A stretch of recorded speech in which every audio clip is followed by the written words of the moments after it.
Good.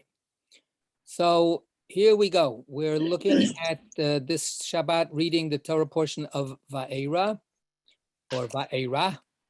And I appeared, says God.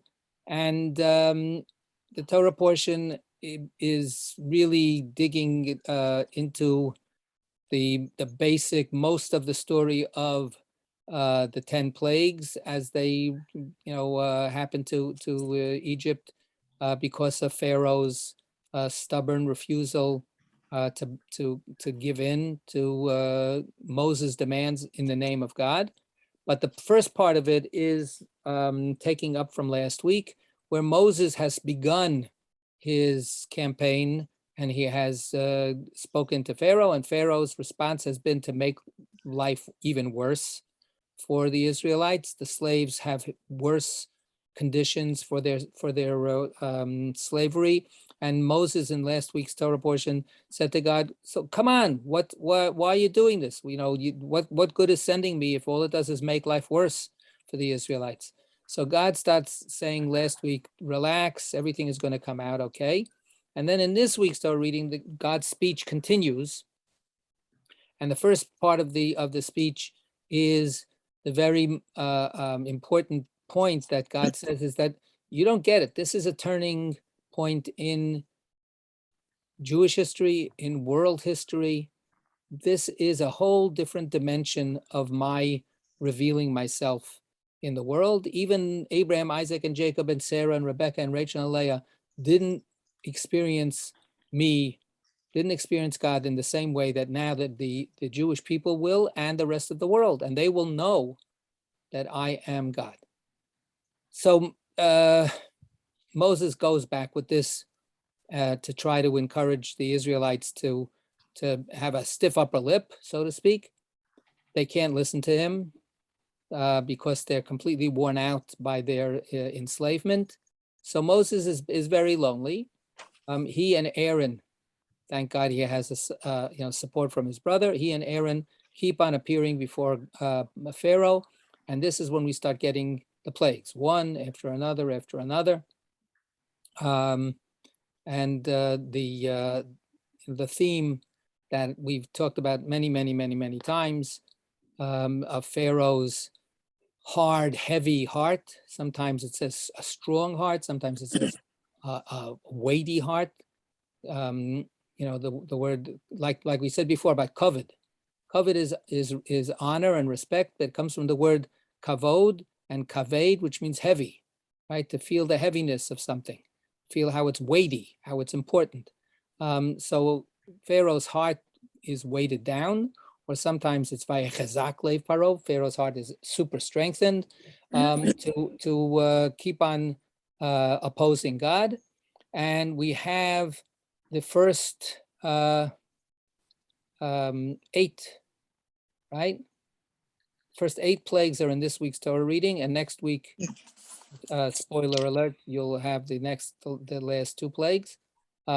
So we have a whole chain of disasters that happen, and there are subtle differences in the way that Pharaoh's response develops over time, but we're not going to be looking at that in detail at all. But that's pretty much the storyline in the Torah reading. So now we turn our attention to the Haftarah, right? To the prophetic reading that it was chosen for this Torah reading. And again, we have a composite reading where the decision was made to take the end of one chapter and then the continuation of another chapter. So we start with 28 in the book of Ezekiel, and we go into chapter 29, and we'll see what happens. There's a jump.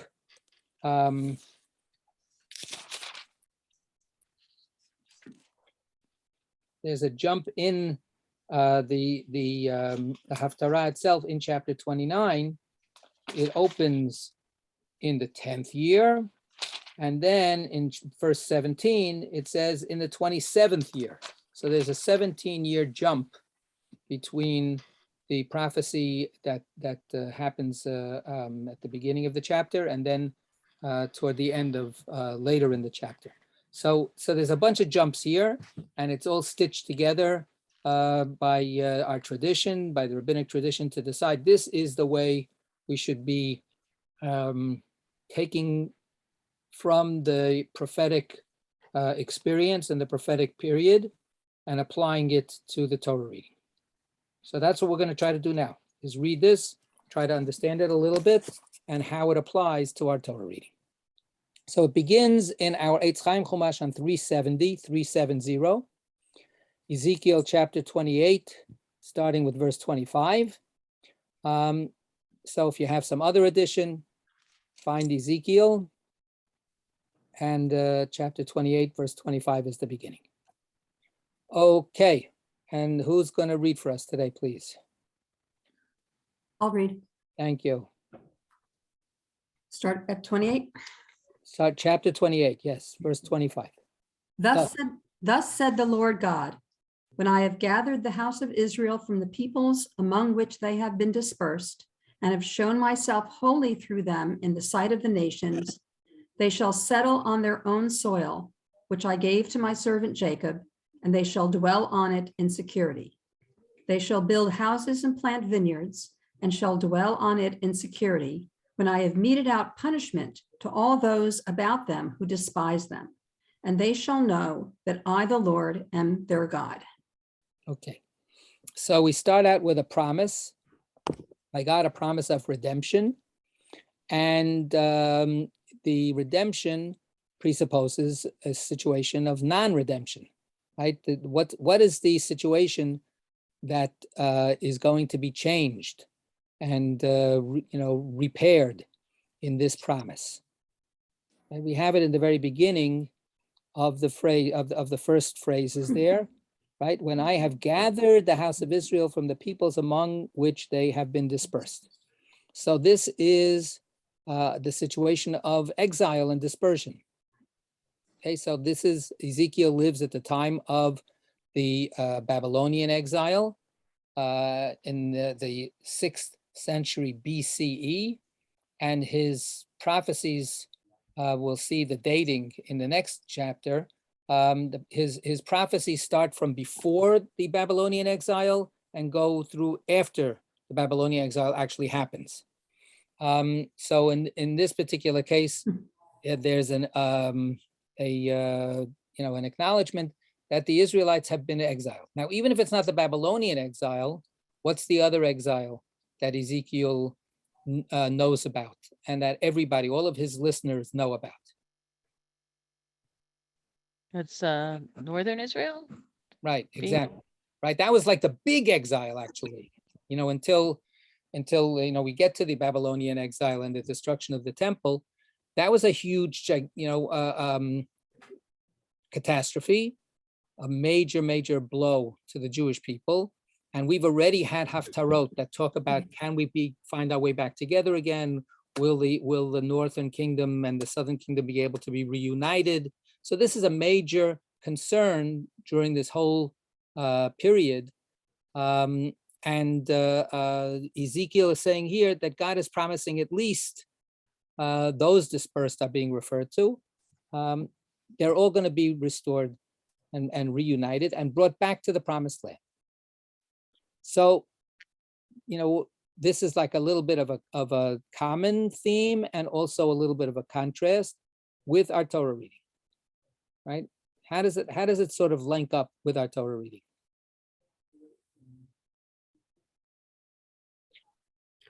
There's a kind of historical asymmetry, right? Because our Torah reading not only just happens way before all of this, it happens within a completely different reality for the Jewish people, as opposed to what has developed now in the time of Ezekiel. So there are certain kind of common themes, the idea of a promised land, right? Jacob is mentioned here. I gave the land to my servant Jacob, there's Avdi, my slave, my servant. So that's a common idea. And of course, though, but the whole context of how this idea can be fulfilled is very different from the more original situation in the Torah reading, and now here. Well, here there was a choice. I mean, it was bad times, famine, but there was Where's here? I'm sorry, in our Torah reading, the Israelites are not in their homeland because they left it in the face of famine, but they weren't forced out by another people. They chose to leave, and then they didn't go back, right? Okay. Presumably that they could have gone back. Right. In Ezekiel's time, they don't have the choice. Right. They didn't have the choice to leave, and they don't have the choice to go back. Right. So that's the forces that have contributed to putting Israel in whatever situation it's in. The forces are very different kinds of forces, right? But I want to even just say, before we get to that, and we've talked about it before, Israel itself has a whole different meaning, right? In these two contexts, right? It's a very fledgling concept of Israel when we're talking about the Israelite people in Egypt. As a people, strictly speaking, as a people, Israel has never been exiled yet, because it's always been in exile. Right. It never lived in its promised land. Right. That's the whole trek of the Torah. Is as a people, we want to go to our promised land. We lived in Israel as a family, as a tiny little group of people, 70 people, right? But now, as we're speaking, we have flourished and we have multiplied, and we are now a nation. As a nation, we've never lived in our promised land. The birth of Israel is outside of its own native land, right? Which is a little bit of an anomalous kind of situation. Here, we've been in our promised land, and we've been kicked out of our promised land, and we want to come back into our promised land. So the connections are complicated. They're not quite, as I say, symmetrical. But look at now. Let's turn back a few back to if you can have the Torah portion reading. If we look at page 352.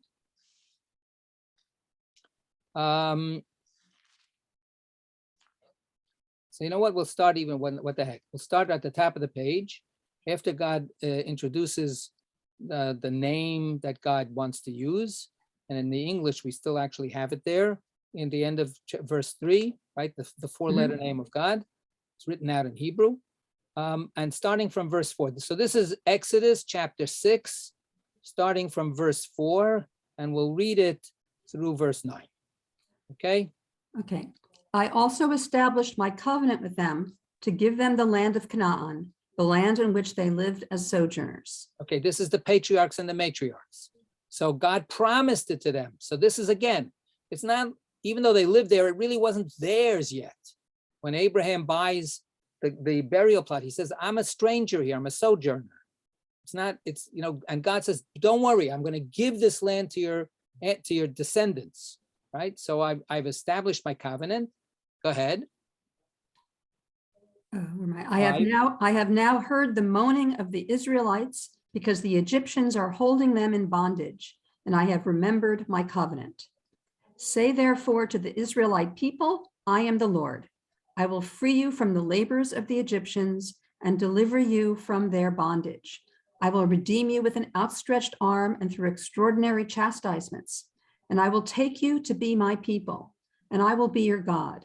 And you shall know that I, the Lord, am your God, who freed you from the labors of the Egyptians. I will bring you into the land which I swore to give to Abraham, Isaac, and Jacob, and I will give it to you for a possession, I, the Lord. Okay, so that's God's speech.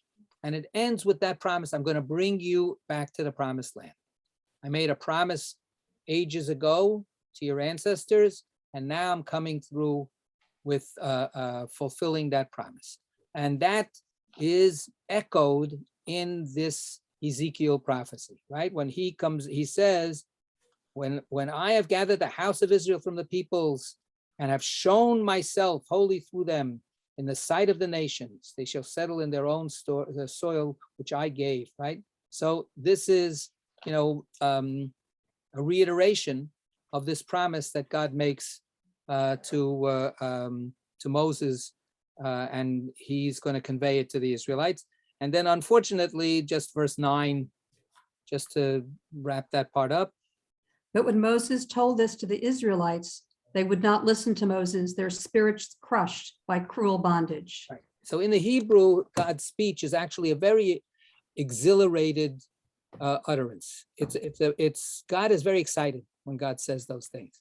And in Hebrew, there's a certain rhythm to it.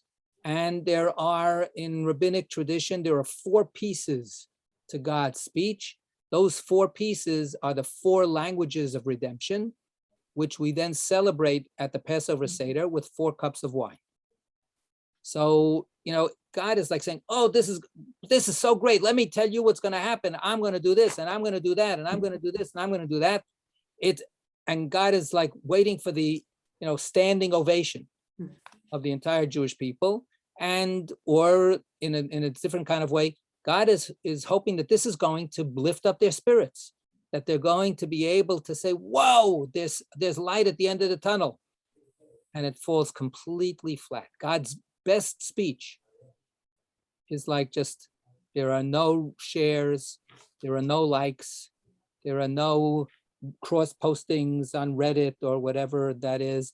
It's like, it just it's such a dud.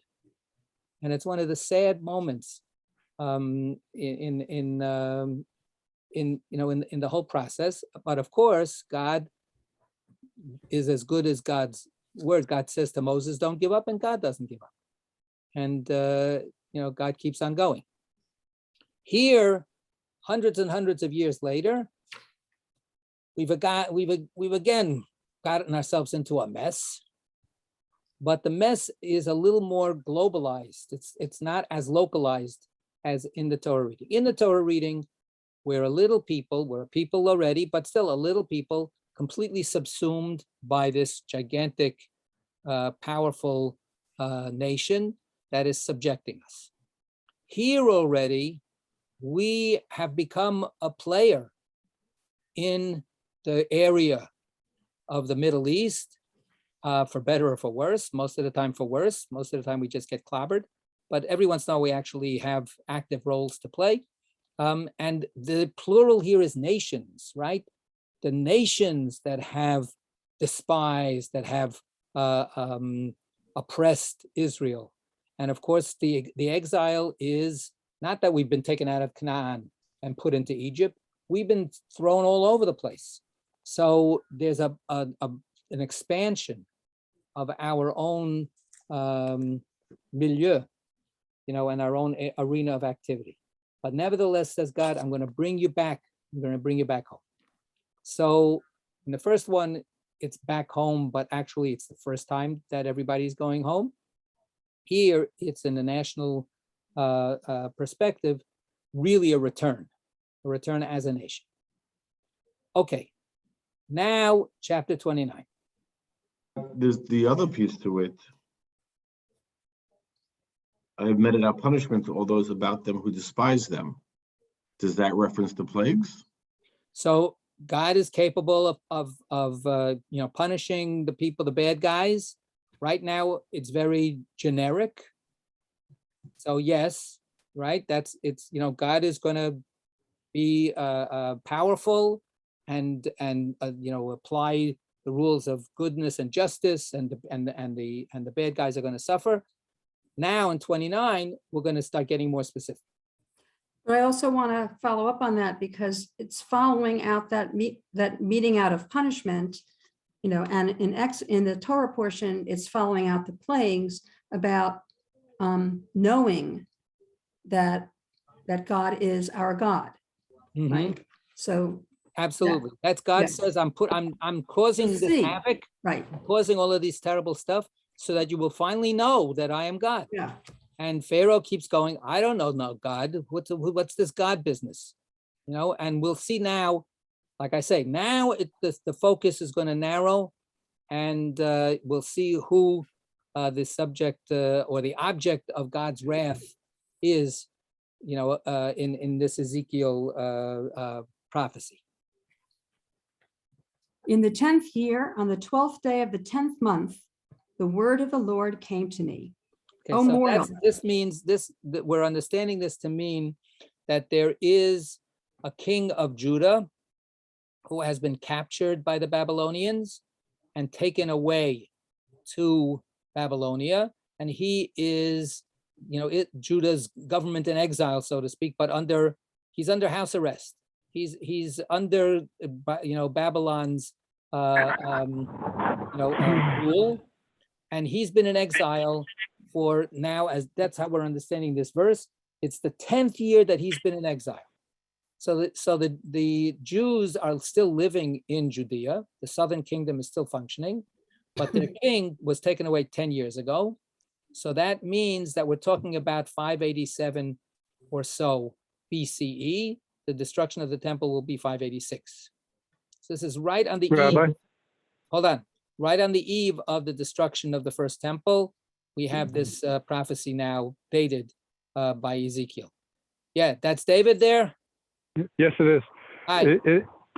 Hi there. Is this 10th day, 10th month counting from the calendar? In other words, are we right now in the 10th month of our regular calendar, for instance? Well, what are we? We're in Tevet. What comes next? Adar. I'm just trying to think of whether there's a correspondence. Yes, I mean, it could be. I don't want to guarantee it, but that could be. Yes, we are in the 10th month. We are in the 10th. All right, so it's a good time to be reading this. It's actually all right. a coincidence? A reference to an anniversary. I don't know.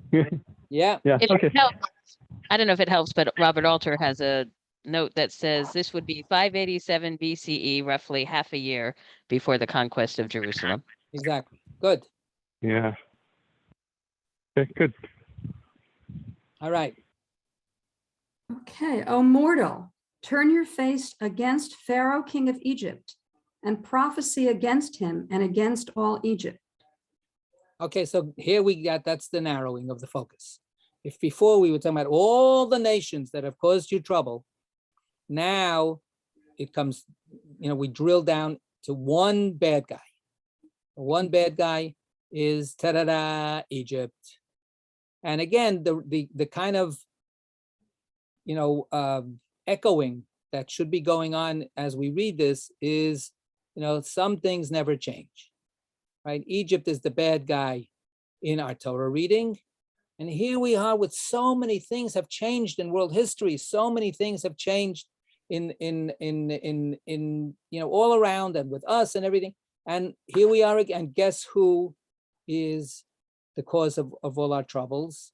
You know, in this perspective, we're back to Egypt being the cause of our troubles. Of course, the way that Egypt is the cause of our troubles this time is much different and more complicated. We're going to get a little bit of that in the Haftarah itself. But nevertheless, Egypt has become the bad guy again. Okay. Speak these words. Thus said the Lord God, I am going to deal with you, O Pharaoh, king of Egypt, mighty monster, sprawling in your channels, who said, my Nile is my own. I made it for myself. Okay.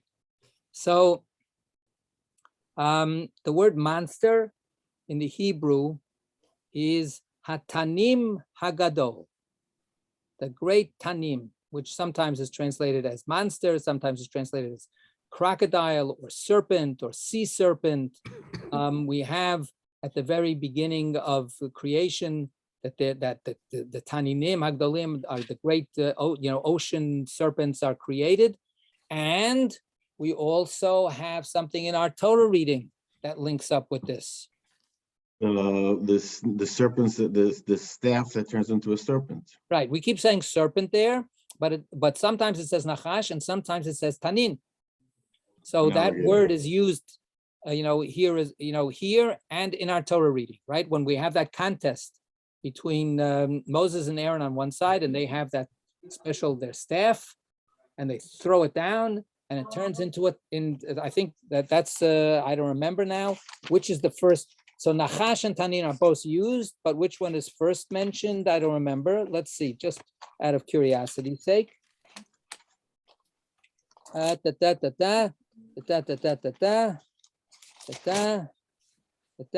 it turned into 11. Yeah. Hanim. Yeah. 358 and verse 10. Right. So there it is. It's also in verse 9. Right. So 357, the last word in the Hebrew on verse 9. Right. And it's translated there, it'll turn into a serpent. And the first time it's used is Tanim. Actually, it also happened back at the burning bush, but we're going to skip that. So you can do that, for extra credit.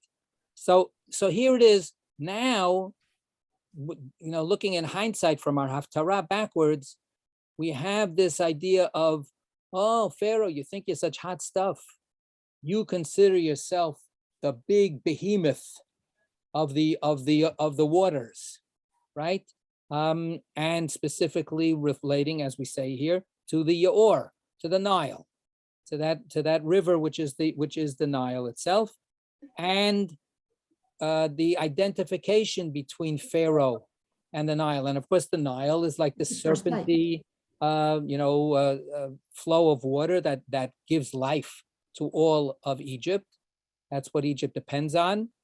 And let's look at the note. If you have the Eitz Chaim, look at the note on verse 3. I made it for myself. Pharaoh boasts of having created the Nile. He thus claims self-sufficiency.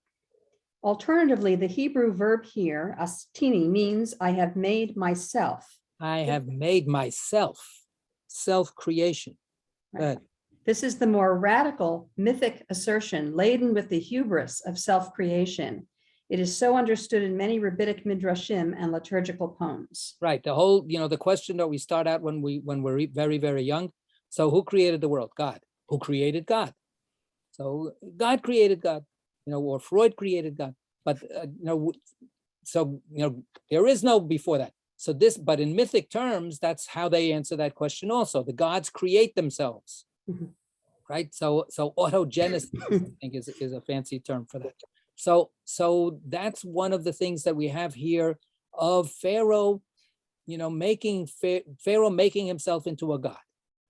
And we have that again and again as sometimes a subtext, but sometimes pretty out there in our Torah reading as well. Jen. So I get that Ezekiel is not going to be fond of Pharaoh for that reason, for like a religious reason, but I'm Not feeling Ezekiel, like there's something God, please. or God, but I feel like there might be some politics behind this that are more current than what happened in Moses's day. So is this when we had an alliance with Egypt, or broke an alliance, or what happened? Yes, what is going on here current? Right. So good. So you're giving away the whole story. We're going to get to it a little bit later. Judea thought that Egypt was going to be their ally against Babylonia. Right. And Egypt said, yeah, go in there. We'll support you. A little bit like the United States and so many other situations of people trying to rebel against oppression and against despots and tyrants and dictators, and they get the encouragement from this other world power, and then when they finally put themselves on the line, they get clobbered because, oh well, sorry, but we did send you $10 as a bank transfer to show our support for you. So that's what happened with Egypt. Egypt was encouraging Judah to rebel against Babylonia, and then did not come through as a real ally. And of course, that's very ironic also, right? That's part of these, that's what I've been trying to sort of like lay layer and layer upon of the differences and the similarities at the same time between the Torah reading and here. Because here, it's not so much Egypt doesn't subjugate us. The shoe is a little bit the opposite, on the other foot. Egypt was promising to help us be liberating ourselves, but didn't really mean it. You know, in the end, they couldn't be bothered. And we're going to get a lot of condemnation later on in the Haftarah itself, making this very explicit. Yes. I can't hear you. Now you're on mute. You said rebel against, like they encouraged our rebellion against Babylon. Remember, So were we already the subjugated? Babylonians are holding our king hostage. Okay, so that's why. Okay, so they took, before they destroyed the city, they just took the royalty hostage, and not just, but years before, yeah. something like 11 years before. So Okay. and we are now a client state. We're under the subjugation of Babylonia, and then we try to struggle free, and we get completely destroyed. Right? That's what happens in a nutshell.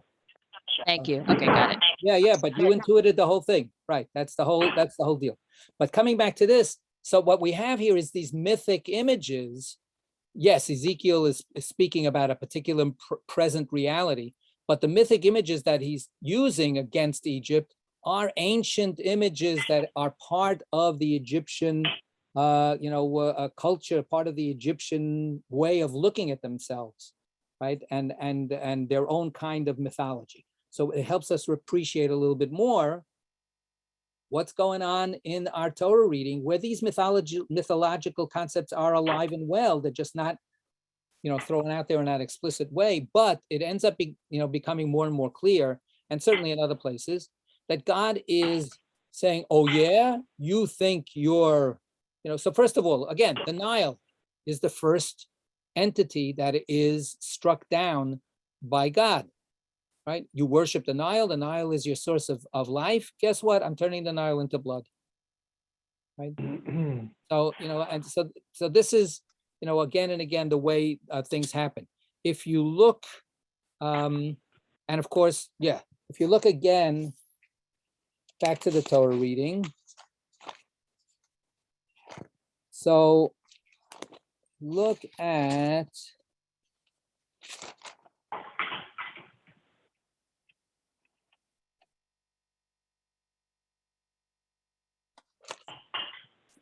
look a little further on, and of course we have that because of the blood,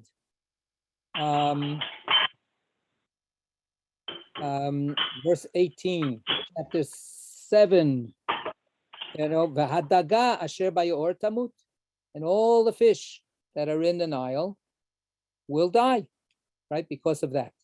So that's, but what I want to point out is where he says,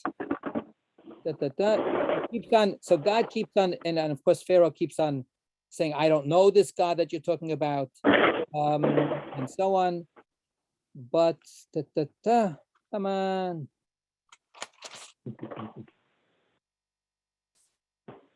Yeah. Look at chapter 8, verse 16, 362.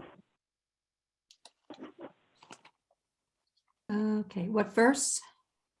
Verse 16. And the Lord said to Moses, early in the morning, present yourself to Pharaoh as he is coming out to the water, and say to him, thus say the Lord, let my people go that they may worship me.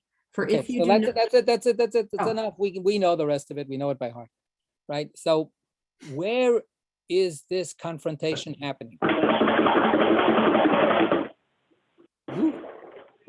Right, that's very worked up.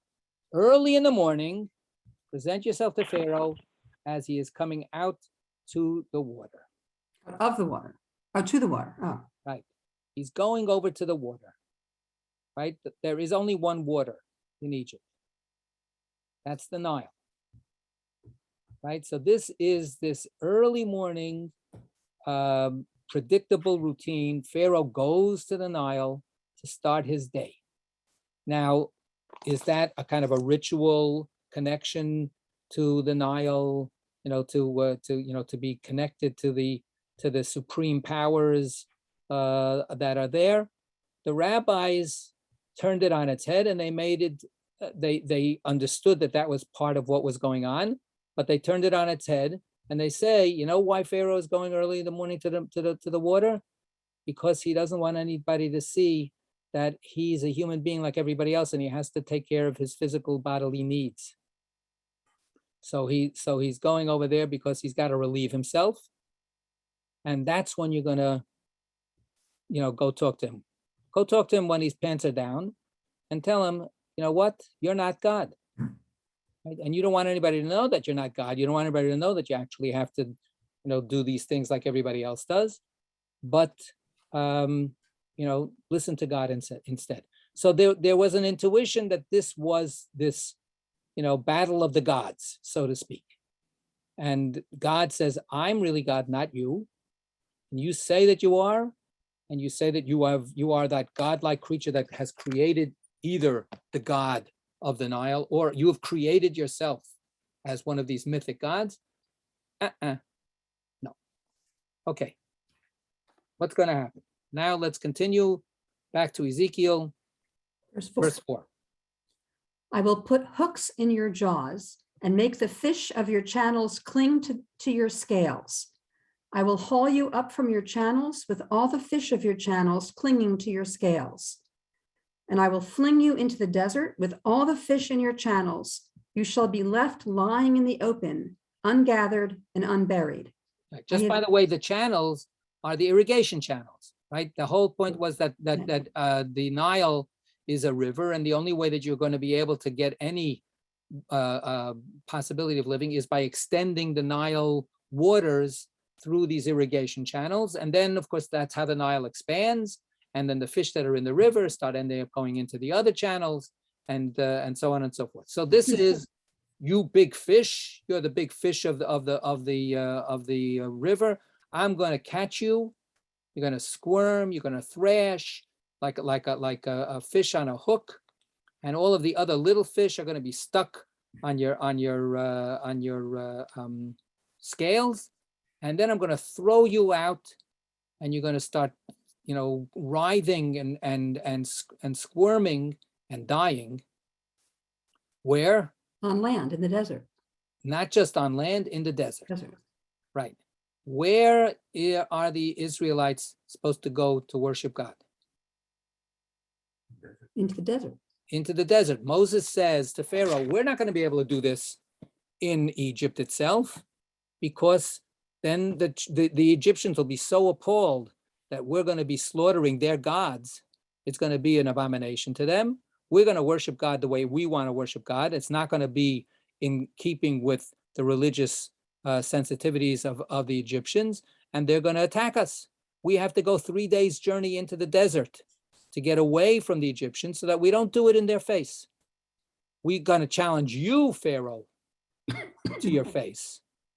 But the Egyptians are just pure victims, and we've talked about that many, many times. They're the poor, collateral damage of a tyrant that just only sees themselves. So they say it again. We're going to go into the desert. The desert is the anti-Egypt, right? Because the desert is where there is no hope of living. The whole point of the Nile and the whole point of Egypt, the word Egypt in Hebrew, I have no idea what Egypt actually comes from in English. What the words are that it's connected to in Egyptian even. But in Hebrew, Mitzrayim is the narrow place, which is everybody is sticking to the Nile. The Nile is literally the lifeline, because if you go 10 feet away from wherever it is that you've extended the water, you're in desert. And the desert is death. So, and that's part of it. In the end, we're going to go out into the desert. We're going to go out of Egypt no matter what. Thank you. Did you get this from Reddit? Hold on. The name Egypt comes from the Greek Egyptos, right? Which was the Greek pronunciation of the ancient Egyptian name, Huatchapta, obviously. So, clearly, such a close pronunciation, right? Mansion of the spirit of Ptah, right? Originally the name of the city of Memphis, right? And there's the fes in The Fatah thing, I think, is in the Memphis also. Okay, so, and that would have to take us into Egyptian mythology a little more, which of these gods is what, what's Ptah, what's Osiris, all those other ones. But the Hebrew word highlights something very, very fundamental about how Egypt was organized. It was the fight against nothingness, right? The fight against the sand and the huge expanses of no life, right? And that's why the Nile was so important. So here, what God is saying is, guess what? I'm going to take you out of that Nile. I'm going to fling you into, into nothingness, into death, into the wilderness. Okay. 6. We didn't finish 5 because I let's have given you as food to the beasts of the earth and the birds of the sky. Good. Then all the inhabitants of Egypt shall know that I am the Lord. Okay, and we've said this before. This, of course, is very much of a direct echo of our Torah reading. Right. The whole point is finally to know. Go ahead. Because you are a staff of reed to the house of Israel. When they grasped you with the hand, you would splinter and wound all their shoulders. And when they leaned on you, you would break and make all their loins unsteady. Right. This is what we were talking about before. This is the betrayal of Egypt. The Israelites depended, Israel, Judea depended on Egypt as a strong ally, and you were nothing. You were just like a piece of straw that as soon as you lean on it, it shatters to pieces, and then you end up getting injured as a result. So again, a lot of irony here, right? Because what was once upon a time, and something that we remember every day, we got out of Egypt. Egypt tried to oppress us. Egypt tried to, oh look, if you do that, Pharaoh, if you do that, you might be able to do, you might be able to get away with it for your jury duty. The way you twisted the frame, they wouldn't know what was going on. They would think it's something else. I think you could do that. Anyway, back to this. So Egypt is our, classic oppressor. Nevertheless, here we are, hundreds of years later, generations later. Israel is our greatest. Egypt is Israel's greatest ally. Things have turned around in a very, very, paradoxical way. Of course, in our Torah later, what does God say? Do not despise the Egyptians. Right. Because once upon a time, they were good to you. Once upon a time, remember when you were starving and you had no place to go, the famine was all over the region, and they opened their doors to you. Right. So the fact that afterwards we had a little rough patch in our relationship, so there's a very complicated relationship over time in history. Egypt, on the one hand, is a real great contender for being the ultimate bad guy, but it never quite works out that way. Historically speaking, what happens is, because of the changes in reality, the politics, Esav becomes the real bad guy. So in many ways, when you talk mythically, Egypt represents evil, but because of that biblical, stuff with Pharaoh and with the stuff we're reading, but politically, the political realities of who ended up being our greatest enemy, it's not Egypt. It's not Egypt. And we're going to see how this plays out now in a certain way. We have a few minutes. Let's read to the end. Assuredly, thus said the Lord God, lo, I will bring a sword against you and will cut off man and beast from you, so that the land of Egypt shall fall into desolation and ruin. And they shall know that I am the Lord, because he boasted, the Nile is mine, and I made it. Assuredly, I'm going to deal with you in your channels, and I will reduce the land of Egypt to utter ruin and desolation, from Migdol to Sien, all the way to the border of Nubia. No foot of man shall traverse it, and no foot of beast shall traverse it, and they shall remain uninhabited for 40 years. For 40 years I will make the land of Egypt the most desolate of desolate lands, and its cities shall be the most desolate of ruined cities. And I will scatter the Egyptians among the nations and disperse them throughout the countries. This is, of course, very much of an echo of the kinds of threats that God throws at us. Right. Right? In the Torah, we have it later on. If you don't listen to me, if you don't follow my word, I will disperse you among the nations. I will, give you all kinds of terrible catastrophes. So here we have this now, God venting that kind of rage and that kind of specific punishment on Egypt. So on the one hand, yeah, so Egypt is bad.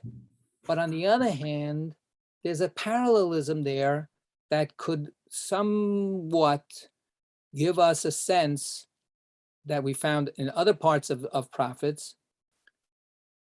We're not the only nation that God cares about. Yes, God really, cannot take it if some other nations mistreat us.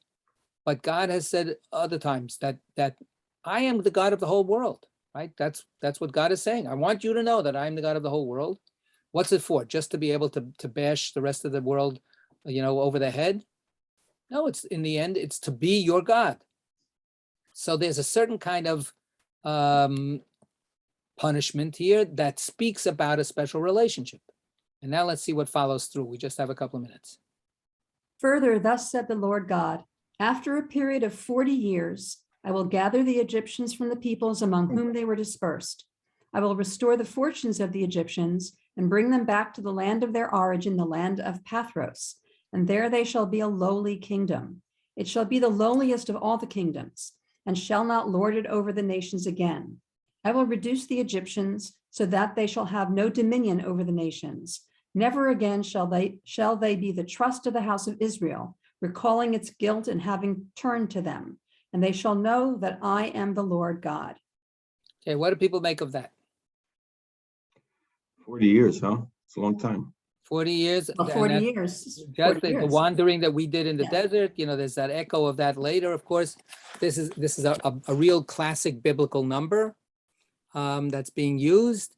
But also it's saying that Egypt will be in a state that Israel will know that you can't turn to them, you can't trust them, you can't lean on them. But it's not simply because of the punishment, right? We could have had a very powerful message that Ezekiel could have said, so you know what, Egypt is going to get its punishment, and then Egypt will be destroyed, and that's how Israel will know that you should never put your trust in any mortals, you should only trust in God.